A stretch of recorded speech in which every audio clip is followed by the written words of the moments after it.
આજે આપણે એકદમ ક્રિસ્પી સાબુદાણાના પાપડ બનાવવાના છીએ જે ઉપવાસમાં ખાઈ શકાય. તેના માટે મેં અહીં એક વાટકો પલાળેલા સાબુદાણા લીધા હતા અને તેને મિક્સરમાં ગ્રાઇન્ડ કરીને તેની પેસ્ટ બનાવી લીધી. અને એટલા જ પ્રમાણમાં કાચા બટેકાના કટકા કરીને એને પણ મિક્સરમાં થોડું પાણી એડ કરીને એની બી પેસ્ટ બનાવી લીધી છે.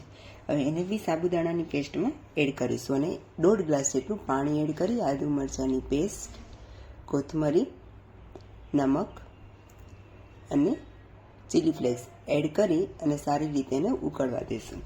એકદમ કટ થઈ જાય ત્યાં સુધી આપણે તેને ઉકાળવાનું છે. તો આ રીતે આપણી એક કટ પેસ્ટ તૈયાર થઈ જશે. તો આ રીતે પેસ્ટ આપણી રેડી થઈ જાય ત્યારબાદ તેને આપણે એક બાઉલમાં અલગથી નીકાળી લેવાનું છે અને ત્યારબાદ આને એક પ્લાસ્ટિકની કોથળીમાં સ્પ્રેડ કરી અને નાના નાના પાપડ બનાવવાના છે. તો આ રીતે એક જ વાટકામાંથી લગભગ 30 થી 40 જેટલા પાપડ બને છે. તો 2 દિવસમાં પંખા નીચે સૂકવશો તો એકદમ ક્રિસ્પી થઈ જશે. અને હવે આપણે તેને ડીપ ફ્રાય કરીશું.